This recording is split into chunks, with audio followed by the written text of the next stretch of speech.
Service Spotlight, a program for and about men and women in uniform. Good evening, and welcome to Service Spotlight.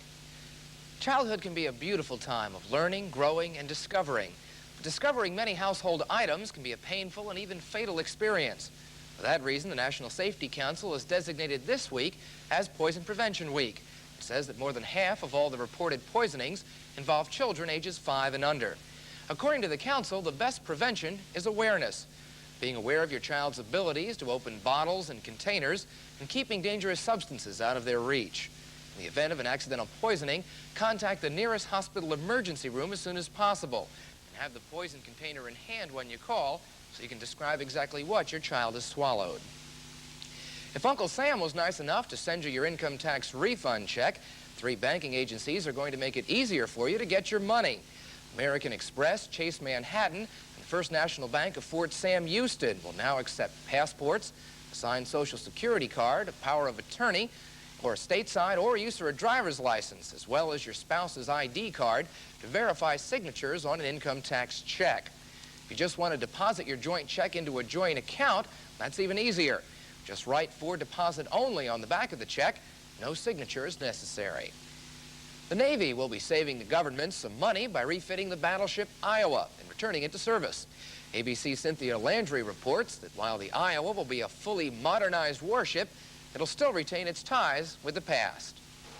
The massive 58,000-ton battleship shows years of wear, but it still stands sturdy and tall amidst other ships at Ingalls. And once aboard, a part of history during World War II still remains, almost patriotically trying to tell a story of years gone by. A map was discovered under 5 layers of paint. It shows countries that existed before World War II. The presidential suite has an added appeal. The only bathtub ever on this class of battleship put aboard specifically for President Franklin Roosevelt. The battleship's 9 16-inch in diameter guns will remain.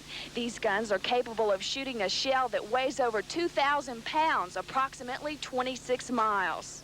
All of these historical artifacts will remain as modern defense weapons known as Tomahawk cruise missiles, Harpoon anti-ship missiles, and others will be placed on the Iowa to make her capable of defending the United States for yet another length of time. The modernization of the Battleship Iowa is scheduled to be complete in 1984, and the president of Ingalls says returning the Iowa to the U.S. Navy fleet will be a challenging opportunity for all the employees here at Ingalls. This is Cynthia Landry reporting for ABC News. The first newly modernized CH-47 helicopter has been received by the 101st Airborne Division. The Chinook is being stripped to its frame and rebuilt using state-of-the-art technology, including new engines, improved avionics, and night vision capability. The newly equipped Chinook can lift twice the payload of its predecessor. The latest volume in the Army Lineage series is just off the presses and on its way to Army Post libraries. Titled The Continental Army, the 451-page volume examines the basic military organization that was used during the fight for independence, and the forming of the Army's traditions and the first tactical doctrine. It traces the Army's growth into a competent group of professionals. The book can be purchased by everyone through the government printing office. Air Force members who perform space-related duties will be easier to recognize beginning this summer. Officials say the new space badge will be available by then. Anyone whose job requires daily application of specialized knowledge that's unique to space systems will be authorized to wear the badge. A USAFE showcase will be touring 36 air bases throughout Europe, taking airmen on a musical adventure through the States. The variety show will feature the talents of 25 Air Force members, highlighting Broadway, New Orleans, and other stateside locations with a variety of songs, dances, and comedy routines. The 68-day tour will entertain troops in West Germany, the Netherlands, Italy, Greece, England, and Spain.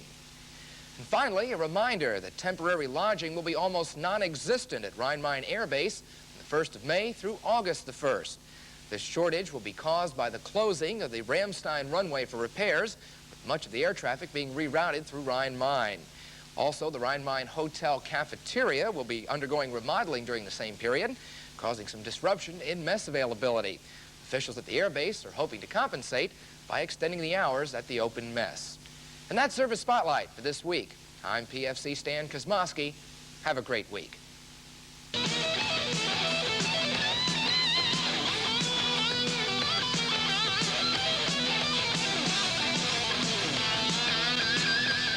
Service Spotlight is an AFN News presentation.